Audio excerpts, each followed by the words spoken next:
హెచ్చరిక, దైవజనుని హెచ్చరిక. ఒక్కసారి నాకు అన్నీ చేయాలి దేవుడు అనకండి. ఏది ఎప్పుడు కావాలో అది ఇస్తాడా? తొట్టులో ఉన్న నూనె పిండి అయిపోలేదు, బుడ్డిలో ఉన్న నూనె అయిపోలేదు. దేవుడు చెప్పిన మాట నెరవేరింది. ఆయన కృప నిరంతరం ఉంటుంది. ఆయన కృప మనకు చాలు.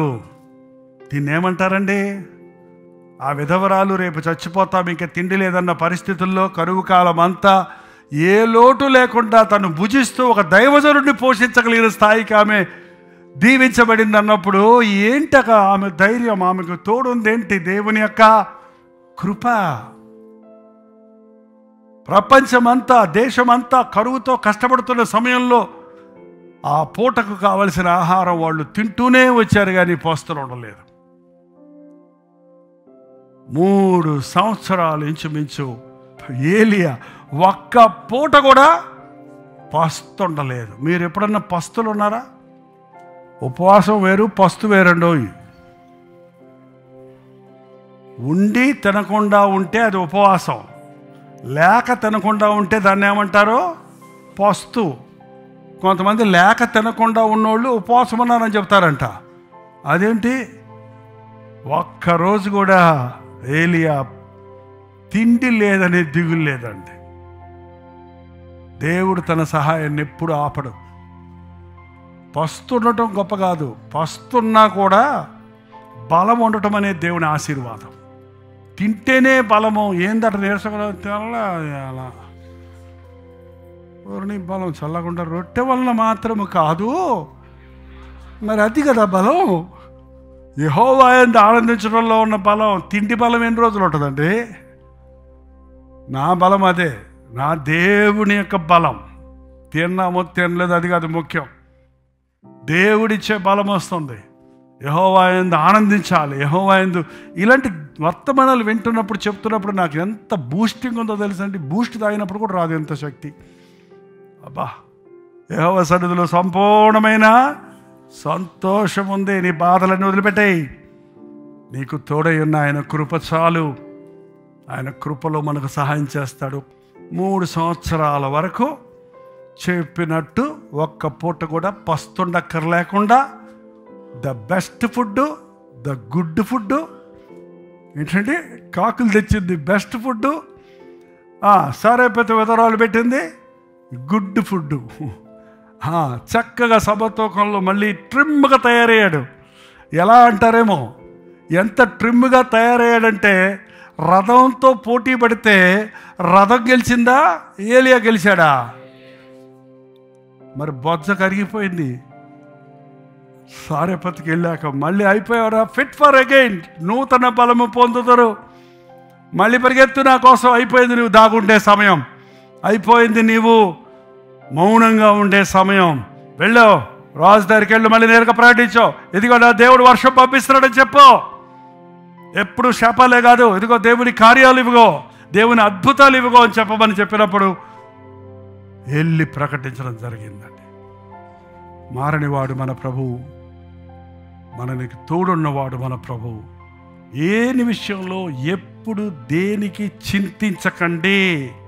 అది డబ్బు విషయం కానీ, అది ఉద్యోగం విషయం కానీ, అది బిడ్డల భవిష్యత్తు విషయం కానీ, అది గర్భఫలం విషయం కానీ, అది వివాహాల విషయం కానీ, అది నీకున్న అనారోగ్యం విషయం కానీ, అది నీకు చెప్పినటువంటి సడన్ న్యూస్ విషయం కానీ, అది నీకు వచ్చినటువంటి ఉపద్రవం కానీ, బాధ కానీ, ఏదైనా సరే దేని గురించి చింతించకండి. కానీ ప్రతి విషయంలోనూ ప్రార్థనా విజ్ఞాపనల చేత కృతజ్ఞతాపూర్వకముగా మీ విన్నపములను దేవునికి తెలియజేయండి.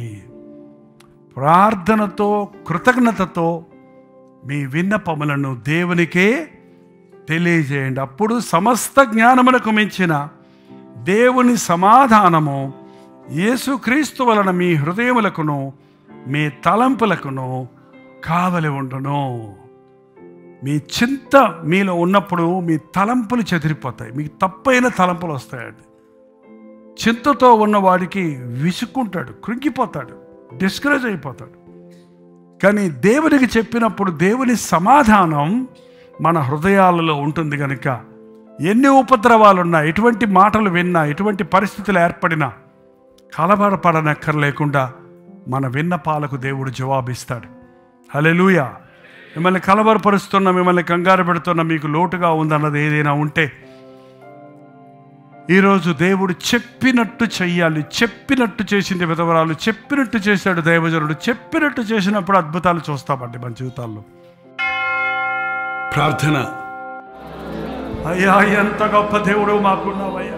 మా కొదువులు మీకు తెలుసయ్యా, మా అవసరత మీకు తెలుసయ్యా, మా ఆకలి మీకు తెలుసయ్యా.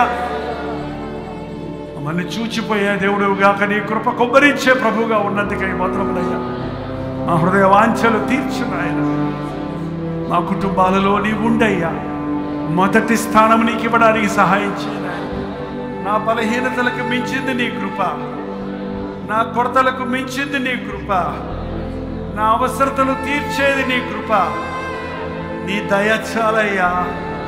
అర్హత లేని నన్ను ఆశీర్వదించే నీ కృప, దయా దాక్షణ్యాలు మాకు చాలయ్యా. మా కొదువులన్నీ తీర్చేది నీ కృప, మా బలహీనతలను బలముగా మార్చేది నీ కృప, మా అవసరతలు తీర్చేది నీ కృప. నీ ప్రేమ చాలయ్యా. నీ ఉంటే చాలయ్యా. అది అరణ్యమైనా, అది విధవరాలి ఇల్లైనా, అది కరువు స్థలమైనా, అది కన్నీటి వేదన సమయమైనా, నీ ఉంటే చాలయ్యా. రాజభవనాలు మాకు లేకపోయినా, భోగభాగ్యాలు మాకు లేకపోయినా, నీ ఉన్న చోటు మాకు చాలినదిగా ఉందయ్యా. నీ సన్నిధి మాకు చాలయ్యా. నిన్ను నమ్మిన మమ్మల్ని విడివద్దయ్యా. మాకున్న ఐహిక విచారాల నుంచి విడుదల దయచేయము. మేము అభివృద్ధి పొందినట్లుగా, మేము కలిగి ఉన్న దానిని దీవించబడినట్లుగా, నీ నీతిని, రాజ్యాన్ని వెతికే భారం మాకు దయచేయి. ఎప్పుడు ఏది కావాలో ఎరిగిన దేవా, మేము ఆత్రత పడక నీ ముందు నాయన నిలవబడుటకు సహాయం చేయి. నువ్వు చెప్పింది చెప్పినట్టు చేయడానికి సహాయం చేయి. వారి ఇళ్లలో కానీ, వారి ఆఫీసుల్లో కానీ, వారి కుటుంబ జీవితంలో కానీ, వారు ఎదుర్కొంటున్న ప్రతి పోరాటంలో దేవుని మాట విని, మాట చెప్పింది చెప్పినట్టు చేయడానికి, అద్భుతాలు చూడడానికి సహాయం చేయాలి. యేసు క్రీస్తు నామములో అడుగుచున్నాము తండ్రి. తండ్రి అయిన దేవుని యొక్క ప్రేమయు, కుమారుడైన క్రీస్తు యొక్క కృపయు, ఆదరణకర్త అయిన పరిశుద్ధాత్మ యొక్క సహవాసం కూడి వచ్చిన మనందరికీ ఇప్పుడును సదాకాలం తోడై ఉండును గాక. ఆమేన్, ఆమేన్, ఆమేన్.